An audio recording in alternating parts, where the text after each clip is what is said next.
Hello, everyone. Welcome to the first episode of Elephant in the Room. I am your host, Jay Miller. This show is brought to you by Aiven.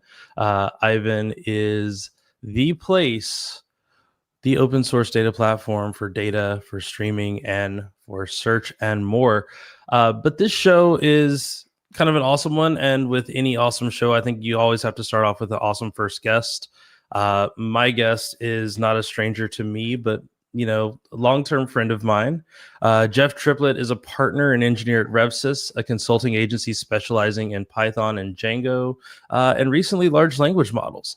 An open source developer with over 2 decades of experience, Jeff has been a central figure in the Python and Django communities, where he's been a director of the board at the Django Software Foundation, a co-founder of the Django Events Foundation of North America, where he also served as the president.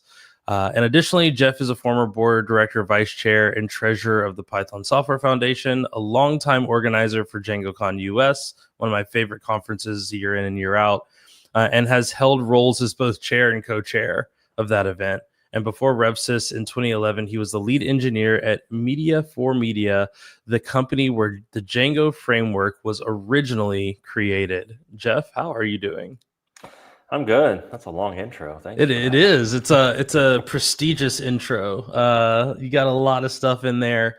We actually got to hang out recently. This was really cool. In which we talked a lot about Postgres and Django. And for those that don't know, I'm a Python developer and I'm in the Django community. And a lot of kind of the Django that I've picked up over the years comes from the regular conversations that I have with you. But give some folks in the audience kind of like the 15-second pitch for Django. What is Django? Why Django? And why Django, especially in the age of AI? Yeah, sure. 15 seconds would be hard. Django's been around for 20 years. It's a web development framework. The idea was to be able to create applications really quickly with it. It started off as mostly being a web stack. Over the years, it's became like a really nice way if you're writing like a mobile application to be able to do REST-based applications with it.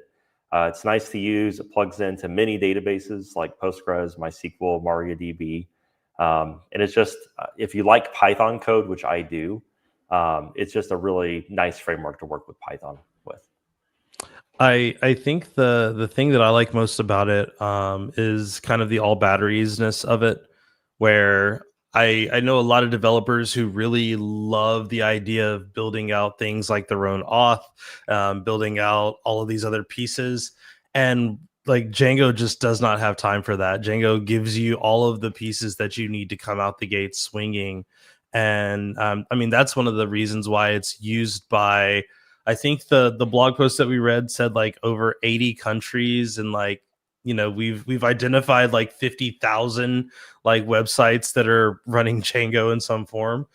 Even large companies like Meta use Django a lot. I know that in Microsoft land, there was Django usage. And the Postgres community itself runs off of Django. Like that is a big deal. Like all of the docs, the website, a lot of the conference admin system, all of these things are built with Django, which kind of just, I guess, calls to how well that relationship has been between the Django web framework and Postgres. Yeah, and companies like Instagram was built using Django. What's interesting about, I think almost all large language models or companies use Django, even if they're not building applications with it directly, when they're looking at their scoring benchmarks and stuff for code quality scoring, which is where you're giving problems to the LLMs to solve. I think it's something like 46% of the tests that they do are actual solving problems using Django or that have come up in the Django code base. So like, even if they're not using it, like to write their LLMs, they're certainly training on it and using it to benchmark how well they can solve problems. That's one of those things that was like surprising to me when you first told me that, was that like there was so much of it, but it makes sense. One of the things that we didn't talk about, which I know you've played some parts in too, is the Django Girls initiatives and how many, like, there have been so many Django Girls tutorials, and like what that does is it creates this training base where you have so many people building websites, their first websites, their ideas, their personal sites, and they're all using the Django web framework. And when we talk about how AI was trained on all this open source code, like the step one in I think Django Girls is like create a GitHub account.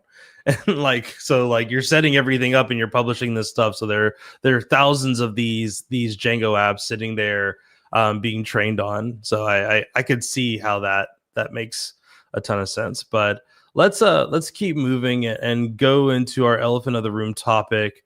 I feel like we kind of both have one. I have one and you have one. So your elephant of the room topic was kind of focused on search. Let's provide some context to what you're searching, what you wanted to search, and how you've historically kind of done that within Django. Yeah, sure. I run several community projects. One of them is called Django TV, and it is a website for tracking DjangoCon and Django related videos. The problem I ran into is a lot of times between like listening to podcasts and listening to people online, people would say, I'm really surprised that we don't have more views on the DjangoCon YouTube channel. And so part of that was, YouTube is great. There's a billion topics, billion things you can search for, but it's kind of hard to find like a narrow band, like give me all the Django talks or DjangoCon talks. So I created DjangoTV.com as kind of a place to like showcase all of these videos and stuff. And so in talking with you, one of the things I've really wanted to do is so this succeeds and we have over 1,000 talks, and that part is pretty good. So I'm just using Postgres full text search, which is also built in the Django to be able to do searching. Part of one of the applications I wanted to be able to solve though, was taking videos, getting transcripts, and then taking the transcripts and making those searchable. And so that's part of the application that we were playing with is, different search types and trying to figure out kind of what works best. I think the thing that kind of gave me the immediate interest in this was that I think as long as we've known each other, I have done things with transcriptions and transcription technology.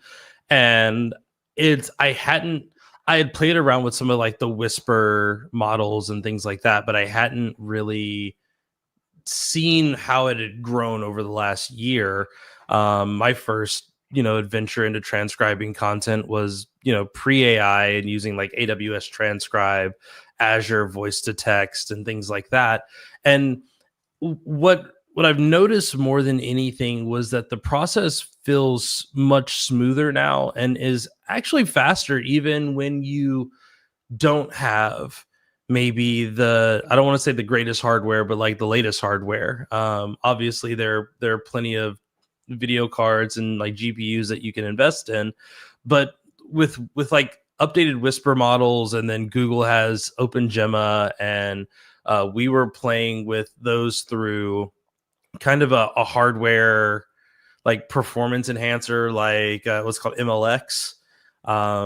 This was really interesting to see how that space had grown, and we're tackling like problems that I could see that could make it more of a consumer facing idea. So like you don't need 5 video cards to do a bunch of transcriptions anymore. You could use MLX if you have a Apple Silicon Mac. Nvidia has their own Whisper stuff. Google has their stuff. So like it's really cool to see that ecosystem expand. Yeah, for sure. I mean, anybody with a Mac in this point can do really good video transcription. Another one that you didn't mention that I like too is NVIDIA has one called Parakeet. The latest model, I think, is Parakeet V3. And it's just like 60 times to 100 times faster than just real time. So it's amazing taking a conference video that's 45 minutes long and seeing it get done in like 20, 30 seconds. So, and the accuracy seems pretty good on it too. Yeah, and if I remember correctly, are you using Parakeet for your AI keyboard that you have? I do, yeah. I've got this little vibe coding keyboard. I'll unplug it. But I wrote a blog post about it.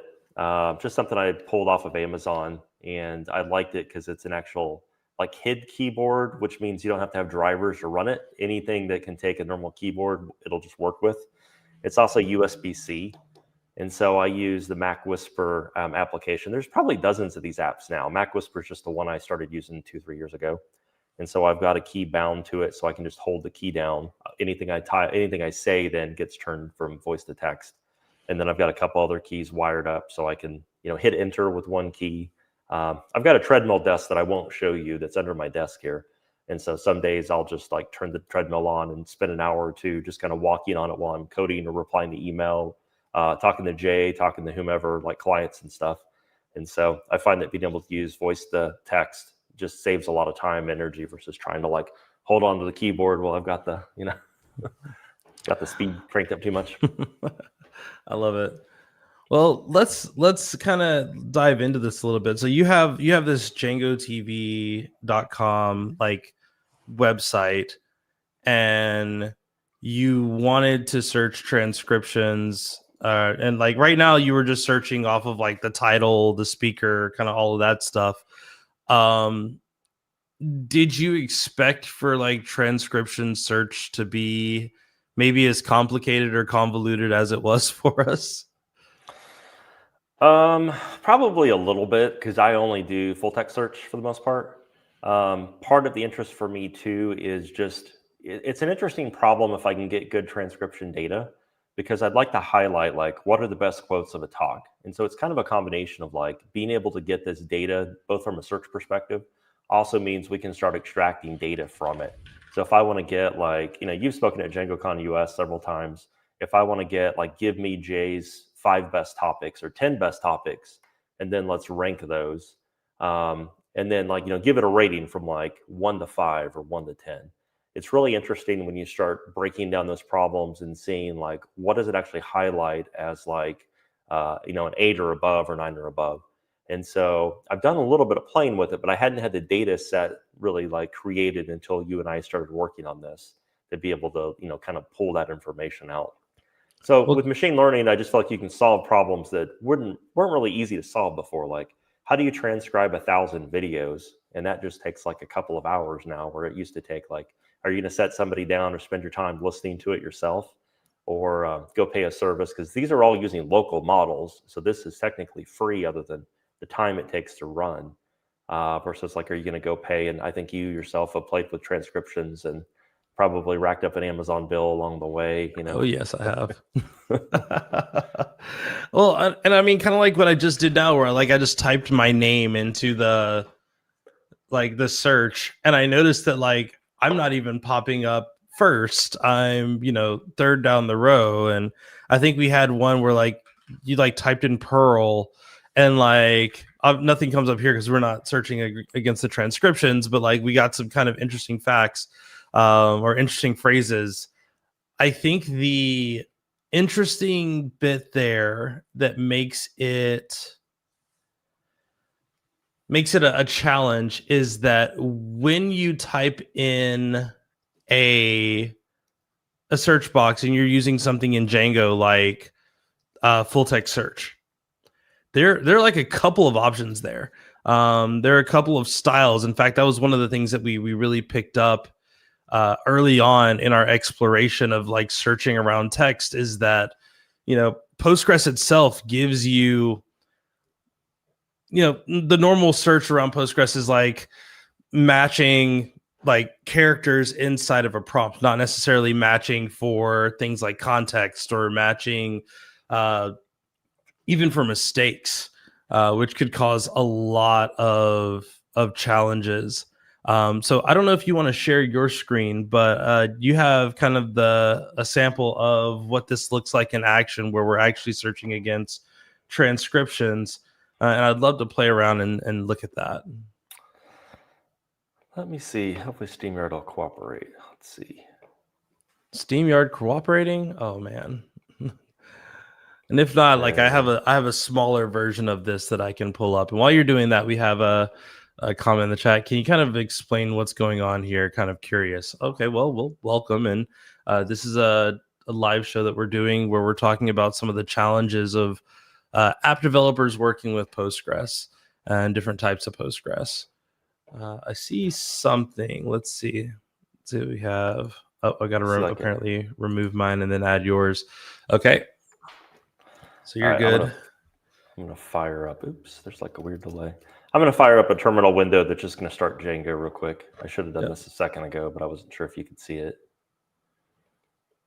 Looks like things are getting started. And shout out, I know you use like this start project thing, but it really does show how easy it is, I guess, to get started with Django, and that like you can just containerize it all and it just works. Yeah, I do containers. I like using just files too, which is kind of a like workflow wrapper. It's just like plain text files that you can use to kind of standardize your workflows and stuff. Yeah. This isn't Django TV. This is just kind of the app that we developed. And I don't have a ton of interesting. I think we just have 2 results here. I wonder, because Jay and I were like, look, he connected me to a live database just right before this. I want to try to get into my container though. And I'm using something called UV in Python, which is like, I don't know what UV really is. It's like the everything tool now. That Yeah, kind of it's it's the new way to Python, is what I heard. Let's see what happens if I try to load captions. This is going to put like a ton more. So I've got at least 1,000 videos that's going to start running in the background. So I assume at some point it's going to find another. That's it. I tend to search for like something I know will pop up quickly, like admin or Django form. That's an interesting one.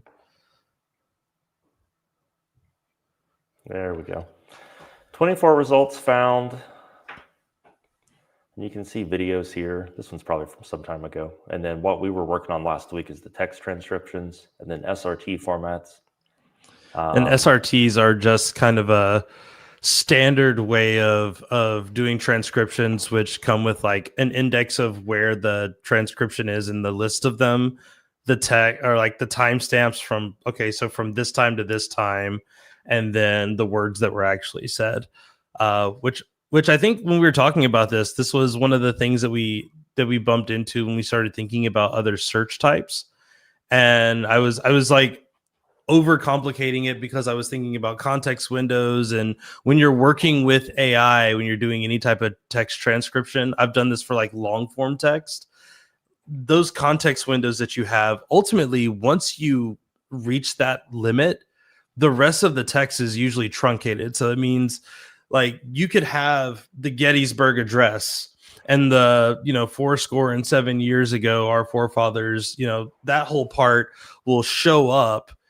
But then when you get maybe three more paragraphs down the road, none of that content is there. And even if you like just said dump it all in, and that's because of those context windows. And that's actually one of the things that you have to think about when you're deciding which tools to use. And I mean, that's whether it's a local tool, whether you're using something like OpenAI to do your embeddings and all of those other things.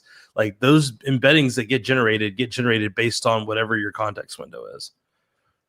Yeah, and that's kind of one of the interesting things, because context windows have gotten really big, but that's mostly input tokens. So like a lot of models can do 1 million or 2 million. So you can fit your whole talk into that context window with quite a bit of room left over. But if you're saying, take this 250,000 token talk and then make all the typos and bring that back to me, like it'll cut that window down. So it'll only give you so much output. And so that varies from model to model. SRT format, as you're mentioning, the reason why this is interesting, like text transcripts are great, and this is nice for searching, but it's kind of one big blob of text. And we haven't done anything to break it up, but it basically is going to give you just this giant paragraph of all the text. SRT, excuse me, it's a little more interesting because it's giving you, like you said, it gives you a segment. You've got the start and end time, and then you have text. What's cool about this is, and the reason why I wanted SRTs is I want to be able, when I'm saying like, find me the best quotes or find me the best topics or what topics is this about. If I'm doing quotes, I want people to be able to search, find those quotes, click on a link and go right to that segment in the video. And we can use these start and end times to get us to like the exact phrase. Because if Jay says something that's really topical or interesting, I may want to go start the video at that point in time. So it's really interesting metadata to be able to have to work with. Also, another phase I want to do is like how I keep saying a lot and I want to be able to come in and clean a lot of these up too. And so that's stuff that we can have, we can have like an LLM going and kind of help us clean up, because I don't think people really care about those noise words. They just want to get right into the text, and those things are, easy to solve with an LLM. Now, data-wise and stuff, I don't have. We'll have to switch to Jay's in a minute because he has a different branch than what I have. It's kind of surprising that this doesn't blow up while I'm importing data, since I think you have a different data structure than I have. But I think this transcript model itself is pretty basic. Yeah. So I think I worked to make sure that the versions were kind of compatible with each other, even though I did move some stuff over to another place. One of the things that we talked about a little bit were the ideas of bringing these models in, but I think the value here that I saw kind of immediately was how easy it was to take this content and then go ahead and start working with large language models, just having it like just doing the transcriptions itself. And like we had some good conversations over over the last few days, and I know that like one of those things we were talking about with a friend was the kind of the new context of maybe where Postgres can live within large data spaces. And this isn't a shout out for, Iceberg, but like doing some of the things like with PG Lake and some of the new extensions that are out, just having the transcriptions themselves, like you can put them in Postgres, you can build the models and have them running in Postgres. That's great. But just having the models themselves, like you can store those things in like S3 and then do something like PG Lake to use Postgres as your search vector. Use Postgres as your way to find the information that you're looking for, and kind of go from there. And I think that was kind of a side moment of, oh, right now we have these interesting models, but like on top of that, we also have a world where the model, like having the data specifically live in the database, is less important than just having the data.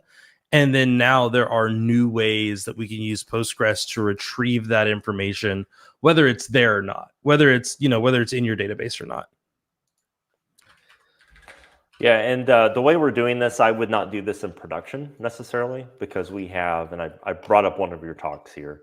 So our model is very, very, very simple. We're basically just taking YouTube videos, YouTube IDs, and then we're getting the SRT and text files. So I just have 2 text fields that are way too big.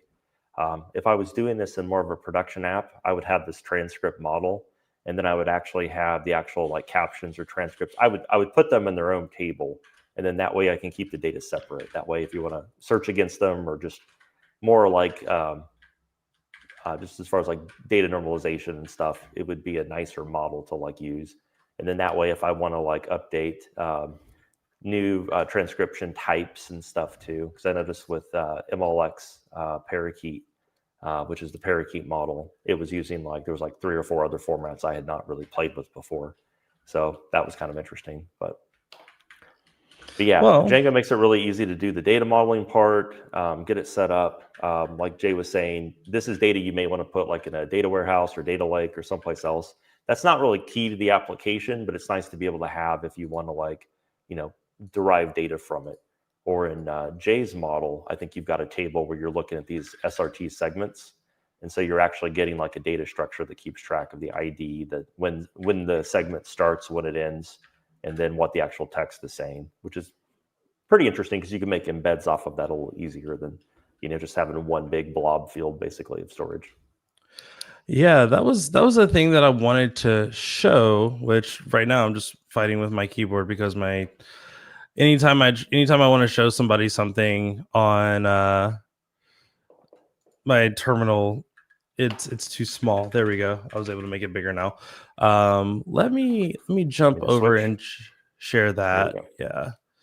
And we can do a couple of things. I have to change what I'm sharing, otherwise it will not let me.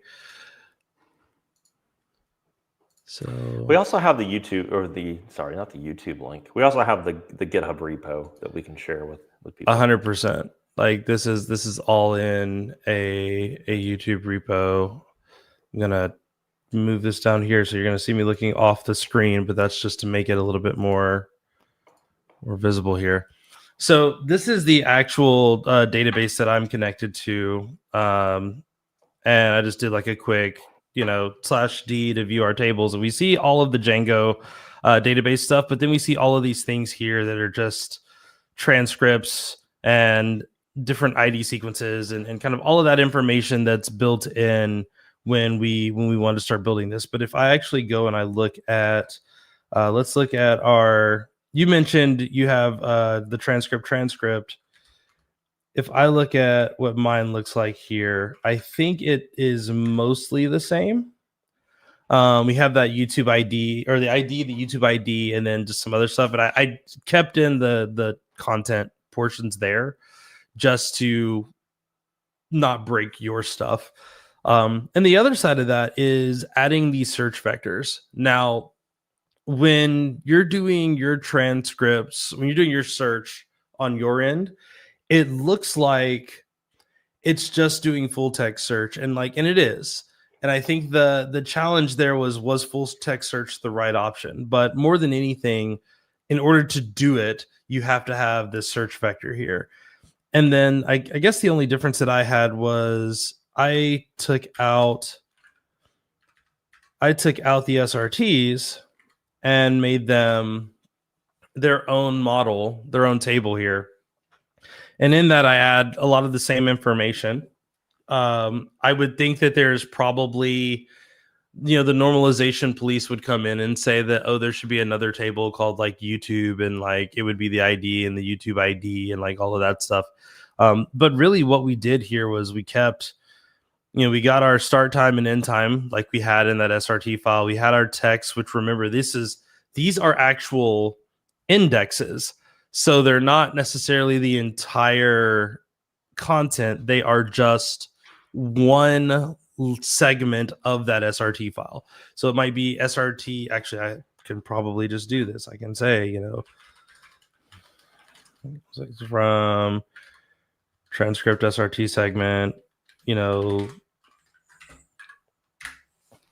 yeah. And so what we see is we get like just a single line from the talk. We get the vector embedding and a bunch of other stuff, but you also get, the transcript, quote unquote, ID, the transcript that it would belong to, that would match.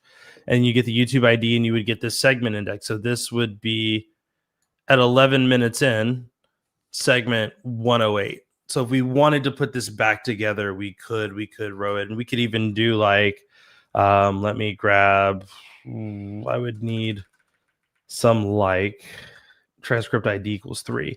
So I could do all that we did there. And we would say order by the segment index. I also have to do kind of my where. So where, what did I say it was? It was transcript ID. Yeah, transcript ID, I think so, equals 3.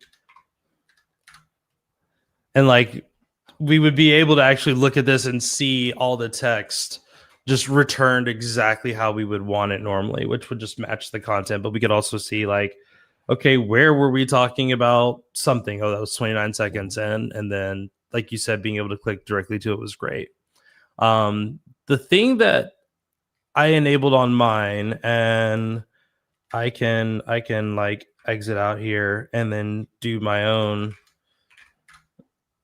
also using just files. I want to talk about the just files because that was a thing that as we were working with AI, I learned a lot about. I was like, this is the cheat code.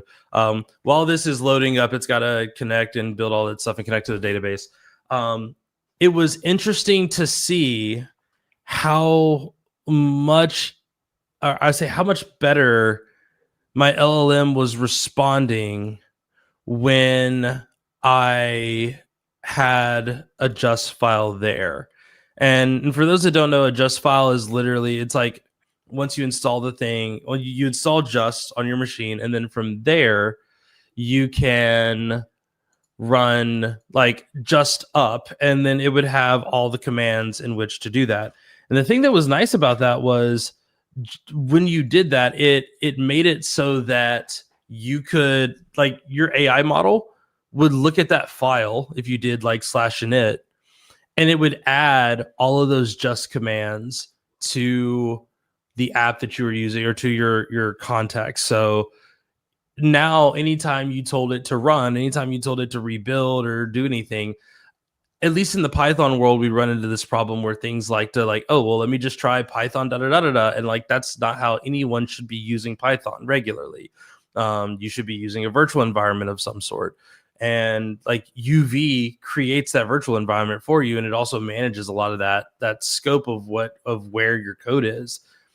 But that can confuse LLMs at times. So it would, I'm going to try the bad Python way. Okay, now I'm going to try to create my own environment variable and run it again. And that doesn't work. And then finally, it's like, oh, now I can use UV maybe after someone tells me to. The nice thing was with that just file, it just worked. It just said, okay, I'm just going to do just up, or I'm going to use just up. Or if it doesn't work, I'm going to look at what the command is for that and run the command manually, which can sometimes help. So my version that I made was I mean, we forked yours and then we kind of kept going, and when I run it, oh, I probably should have did full text search first, because full text search is going to be the fastest one. We actually did multiple search types. Of these, we may need to like limit it at some point. But we'll see. Oh, you just added. Oh wow, yeah, I just realized that. There we go. It came up. Thank you for doing the work that I forgot to. This is very, very like interesting in that I'm going to try the Perl thing again, because we kept running into this issue with Perl. Yeah.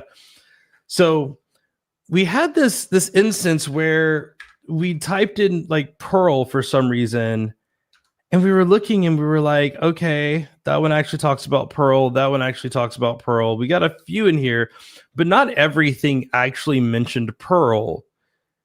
And that's kind of a problem, because what it was actually doing was it was grabbing further in the transcript, I think like a segment, or it was showing like, I can't remember what the actual word was that it found. I want to say it was like spectacular or something. Yeah. We were both scratching our heads on it, and then oh yeah, that was a root in the word. But. Yeah, like the word Perl is in the word that it found, and it was like, well, that's great, but that's actually not what we're looking for. Yeah. So that's when we started talking about maybe some other ideas. And full text search in Django is relatively easy.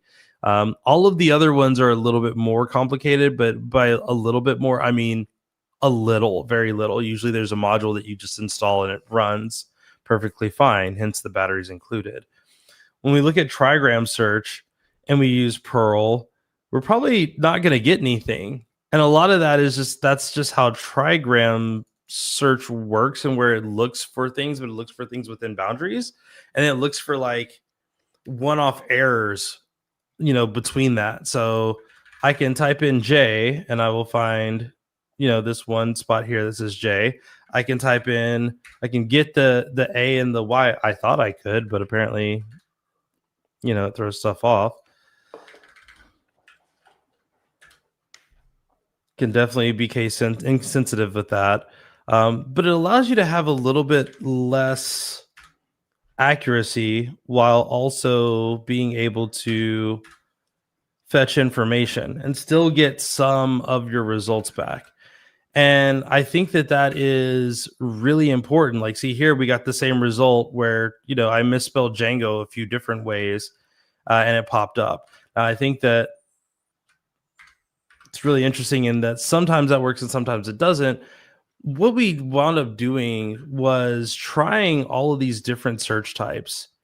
And it was fancy kind of seeing how each of these different search types changed what we would get. So here, if I can make a mistake on misspelling Django and it'll still find a bunch of Django based content. What's also interesting is I can type in the word Flask and possibly even get a couple of hits that don't talk about Flask. They talk about Django. And like that is based on how vector search worked. This was like one of the reasons why I wanted to play around with vector search. But I think in that research, we found some blog posts that were maybe saying that, oh, vector search is kind of a performance hit. And I noticed that. when I started searching through stuff, I noticed that, vector search was a little bit slower. Jeff, I know that your work is mostly in like Django and Postgres. Did you notice anything that might have given you pause about using Postgres for this solution? Not really. I think we were kind of fighting more AI issues with trying to have it do too much as far as search goes. As a developer, most of the time I'm used to using either full text search just to kind of get something up, and then you can kind of look at it and figure out what you do and don't like. This was interesting to me because it gave us a chance to explore different search types I normally don't do in the past. There's kind of this stigma still of like use Elasticsearch, use Milli Search, go to like a search product. And I don't think you have to do that as much anymore. So to me, it was kind of an interesting excuse to try out new search types. You also were playing around with embeddings, which I don't normally get to play with. So if you want to do RAG or you want to do, more like embedding style search, I think one of the ones you did was kind of like I think you had Claude roll the dice and give you like hybrid everything in one search, which I don't know how useful that is yet, but it was at least fun to see it, work on. Well, the hybrid search, I think is I don't want to say is what people really want, but I think it's what they want without knowing how to configure it in Postgres. Like there isn't to my knowledge, hybrid search type. I can't do like select all type hybrid, and then just add a bunch of different searches.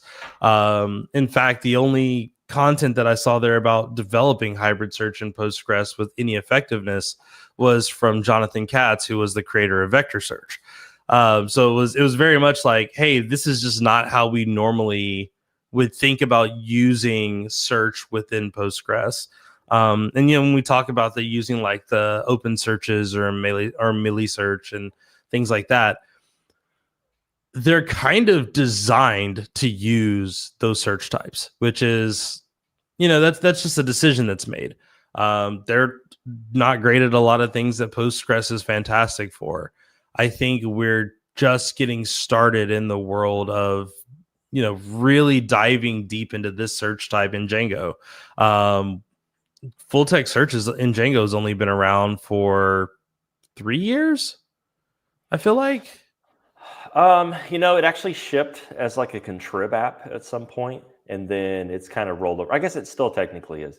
So Django for a while had a period where every database backend had to have the same feature set or it didn't get added. And then Postgres was kind of the first time we had Django, contrib, Postgres, where, because Postgres has just been, and Django have been very tight since the very beginning. Like it was the first officially supported database. By the time it was public and open source, then MySQL, and later came SQLite. But yeah, so I'm not sure how long it's been. I feel like it's been longer than that, but it's within, a couple of major versions of Django at least. And then now with like JSON fields and stuff, which used to only be available in Postgres, now other backend providers have started supporting those, and it's moved over from just being a Postgres contrib option to something that like all database backends can use. Vector search isn't supported yet, but that's one I would love to see picked up. I think that's something that you can add to Django with PG Vector. But like in the next couple of years, I'd love to see somebody take on like, let's add good vector search for everybody, because that's just really nice, especially with AI and stuff, to be able to do, vector searching. So. Yeah. And one of the things that I wanted to show with, I think I might be able to show it with hybrid search. We'll see. I'm trying to just make sure everything there is before we go completely off the rails with it. Oh, not this one. I have to go back to sharing my. It's really hard to get this to like just change what I'm sharing. I think this is it. So one of the things that we added was kind of this like, hey, show me what is happening. And here we're going to get a ton of vectors because I have vector search enabled. But if I go to my search window and I'm going to change it back to like full text search, and we're going to search for Flask and just see what happens. Like one of the things that I talked about and I just got off of kind of a little like event tour thing where I'm talking to people, and it's like, hey, this is cool. Like, we've talked a lot about Django, we've talked a little about Postgres, we've talked, a little bit about AI. How do I use all of these tools in order to develop things, but also understand what I'm learning, understand what I'm developing? And the trick was, if you just add a print statement around your query, like, Django actually will give you the full on actual text for it. It'll tell you what that query is, and you can see it. Like, I just typed in Flask, and we saw that, like, this is not a simple, like, it's not like match like where I forgot percent sign, like, or where, like, something percent sign text percent sign is. It's actually relatively convoluted in how you're creating these search types. And I think that was one of the things that was really interesting, in that, like, when you have these vectors, if I do the same thing with trigram search, we're going to see that, like, that was, also a little bit longer. And I'm going to try the hybrid search one. Again, it takes a while because it has to do all of them, including vectors. Yeah, so from a Django developer perspective, we have something called the ORM. And so when Jay says queries, we've got like, basically it's like Python code that will talk to the database and it does the SQL for you automatically. And 90% of the time you can say, like, give me every transcript or give me one transcript. And I don't need to see what's going on behind, like, the database. So I can kind of take it for granted that Django's really good at that. As soon as you switch the search types and stuff and you say, like, okay, use full text search and give me tacos or Django's.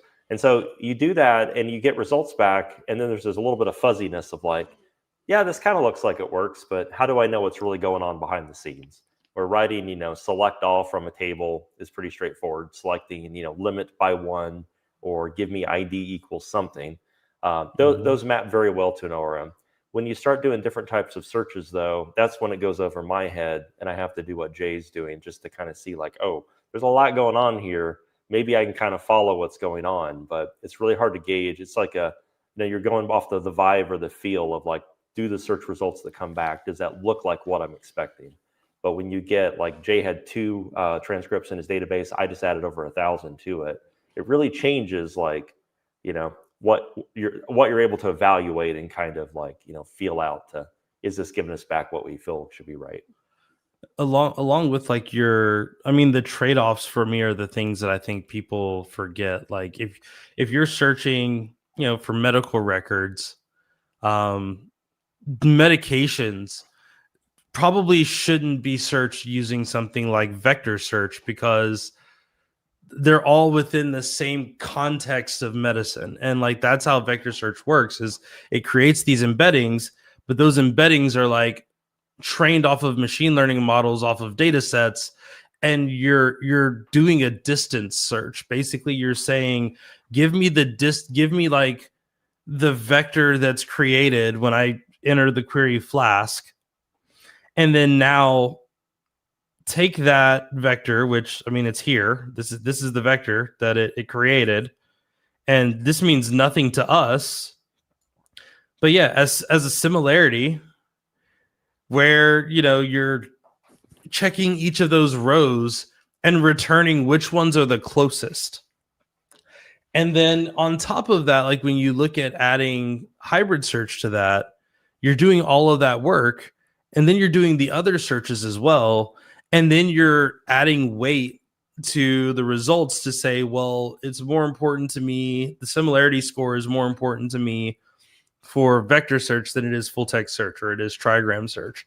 But again, like, if you don't have the right model, or you don't have the right search type, your results have very actionable consequences. And I love that we were able to do this on something that, is helpful, but also isn't, like, life-threatening, because I've seen some interesting results when I've tried vector search, and it's like, jump is close to run. Run is close to chase, and then like you might ask for like police chases or something on YouTube, because that's the kind of YouTube content that I watch from time to time. And instead you have like kids jumping on a trampoline or something like that, and you're like, why am I here? This is completely off the mark. So I think like hybrid search to me, I thought was going to be, I would honestly say, a little bit better than I think it was. To me, the one that impressed me the most was the trigram search. And that was just like full text search, which is fine in some cases, but maybe a little bit more forgiving. Like it would allow me to flub a search query and still give me kind of what I'm looking for. But again, I think that only ties into, we can search a lot of different fields at one time. And if we're searching all of those fields at the same time, I'm probably getting scores not necessarily from the context itself, but probably from like the title or the description, where it's like doing like a fallback, which was kind of interesting. I think also when you're doing vector search, I think it's really hard to get good results if you just give it one like word. You have to give it like a sentence. Yeah, it needs a little more, because, think this is like 3D space essentially, or maybe even 4D space. And so I think when it sees relationships of like when Flask is used in this context, then it knows what to do with the vectors. And then it's easier to compare the two versus just something that's super generic. I like to tell people, like, I feel like whenever you're doing like vibe coding or agentic coding, I feel like I'm looking at like an arrow. To me, like I literally envision you're doing archery and you've got a bow and an arrow and you're telling Claude, like, go aim at something. And so it may see one target, but maybe it's in a room where there's 10 or 1,000 targets. And so as long as I see that it's vectoring in the right direction, it means the arrow is pointed at the right target. If it shoots, it's hitting the right target. Claude will sometimes try to shoot in all of them. They'll try to like shoot 10 arrows at the same time and try to hit all 10 targets. And so sometimes that's fine. Most of the time it's not. And you just want to know very specifically, like, I want you aiming at this subject particular. I've noticed that vector search kind of works around similar parameters. So if this was something that we were doing like Wikipedia and we wanted to really narrow it, we would probably put extra context to it. So like when you search for Flask, we'd probably always tell it that this is technology, this is Python, the programming language. We'd probably append those words onto it too. And then that way we're at least getting, something in the realm of, like we don't want drinking flasks to come up. We want just like technology and Python related content to come up. I think that's interesting in that, like the history of search, like when we look at askjeeves.com back in the day, I think it's just called Ask now, or I don't even know if it's still around, but it told you to ask full questions. What is da da da da da da? And some people search like that, but I also remember like in applications we would search, like I do like you said, you do word and then you do other words that will like filter out, and really like that is just full text search at its best. I forgot what I typed in, but performing vector search, literally what it did, it said, show me where there is performing, where there is vector, and where there is search. And that's why full text search was like, so like it found those results because it was able to look for all three of those things, but it was like this and this and this.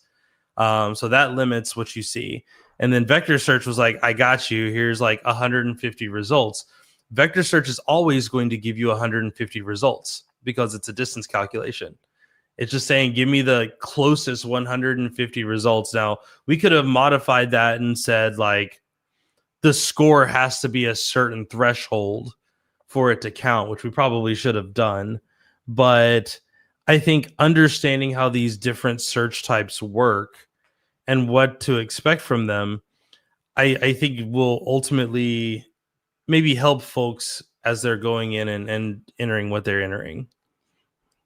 Yeah, and a lot of times you're using like a vector search because you're gonna you want to query like a knowledge base or data that you have because you're going to build another prompt, and this is just secondary information to try to get a better result. So, and also one thing we didn't talk about, and it's kind of like other things Django does well and doesn't do well, like getting into more like async database. Like these are features that have just recently been added to Django.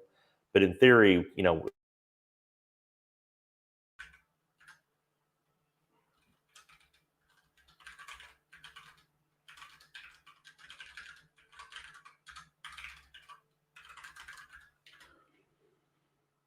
Huh. Well,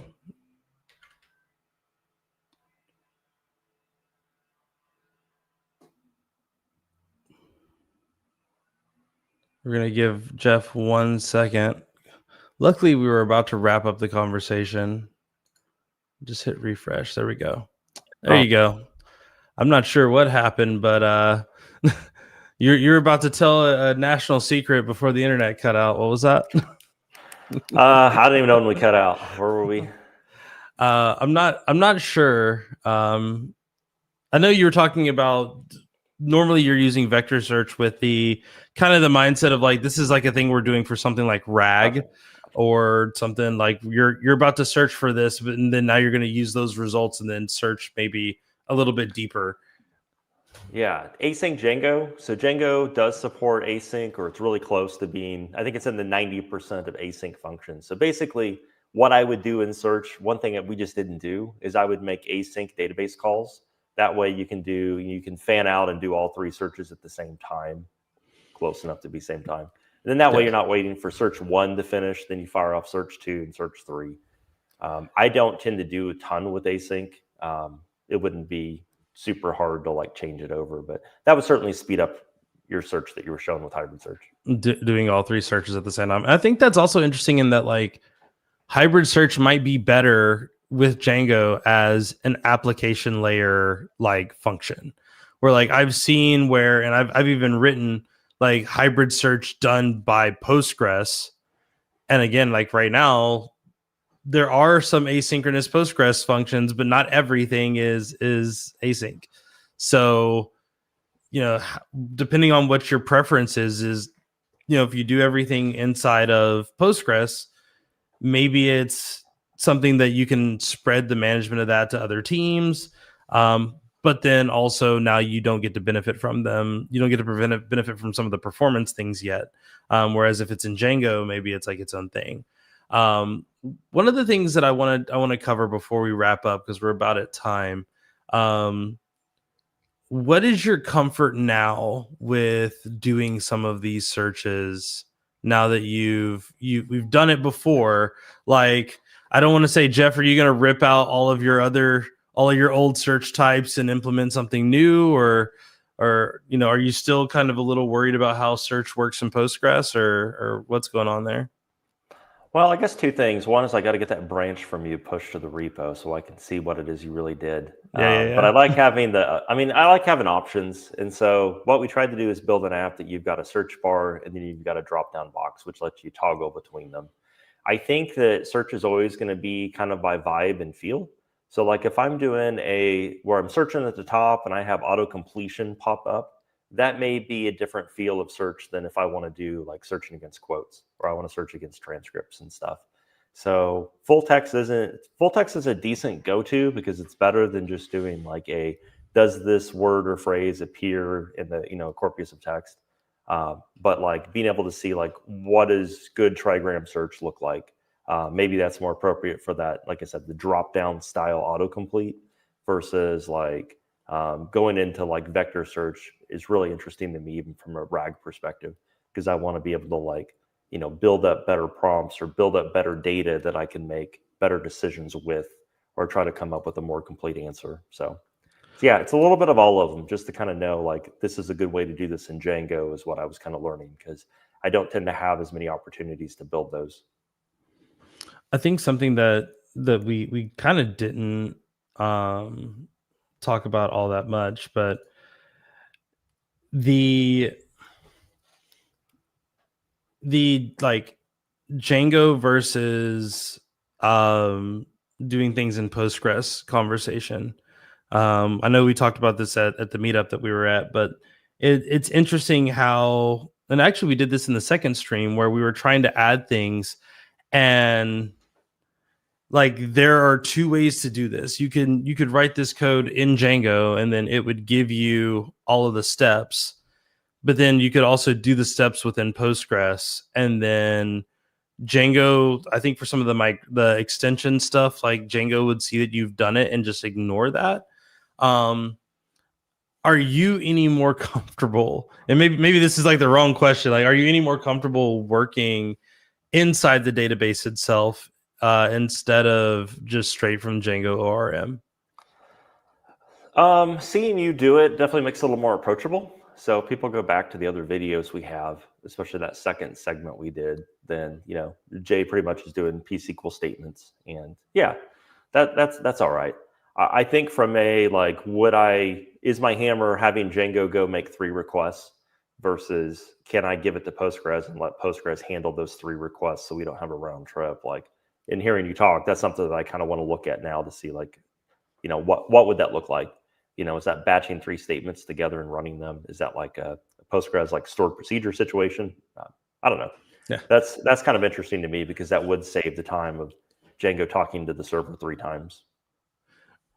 have to run analyze or explain analyze on that function call and see what happens. Any other thoughts, Jeff? Anything you want to share with folks? Maybe anything coming up or something that you picked up just trying to build this that maybe we didn't cover? I think when we were going into PG vector, that's something I just kind of always avoided for some reason. Like I think it was just a mental block. I knew it wouldn't probably be that hard. So I think in one of the videos too, there's a migration where you can see that, you can't, because I tend to avoid extensions for some reason. I don't know why, but seeing that done with the Django migration really wasn't that hard. Django was smart enough to go, oh, this extension has already been applied or it hasn't been applied. And that was using the PG vector library.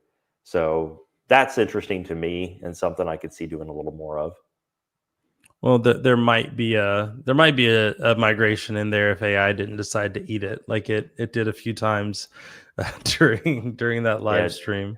Yeah, Jay fought with Claude for a good hour and 15 minutes, I think. But that's that's a good.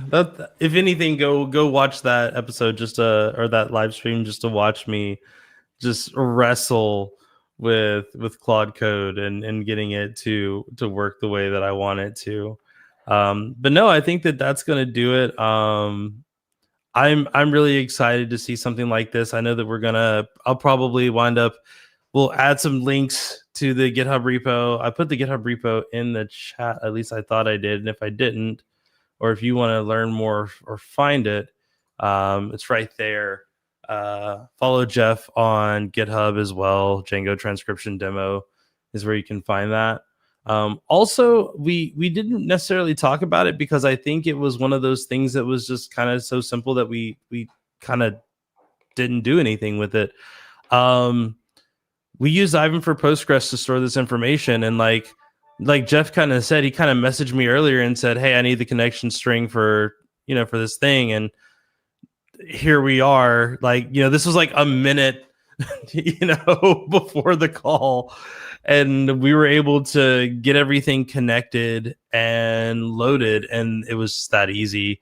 So yeah, if you want to learn more about how you can get started with Postgres or using Aiven for Postgres, we have a new blog post that just came out a couple weeks ago that talks about our new developer tier. I think it's one of the most affordable ways to work with open source Postgres, something that will allow you to start. Jeff, you were doing Postgres in Docker, if I remember correctly. And like, it took me, a couple of minutes just to swap out the Docker components for Aiven for Postgres. And I didn't even have to change anything in Django because everything was environment variable. So relatively simple, relatively easy. I was trying to say a couple of things at the same time there. And then the last thing that I wanted to make sure that we get out there is, of course, for learning anything in all things kind of about how we do Postgres, where we are available across all the hyperscalers and all those things, go to aiven.io/Postgres for more information. And I'm excited because in the next episode, I will be working with Alexis Roberson from Launch Darkly. I'm not going to tease what we're talking about, but I will just say, if you know what Launch Darkly is all about with feature flags and other things like that, and all the ways that you can A/B test and do different geographic settings and things, I'm really interested in the conversation that I'm going to have with her about bringing Postgres into the mix with that. Will we have multiple Postgres databases that share different types of information based on regions? Like when you change the language, it has to call different databases. Will we A/B test different schemas? I don't know.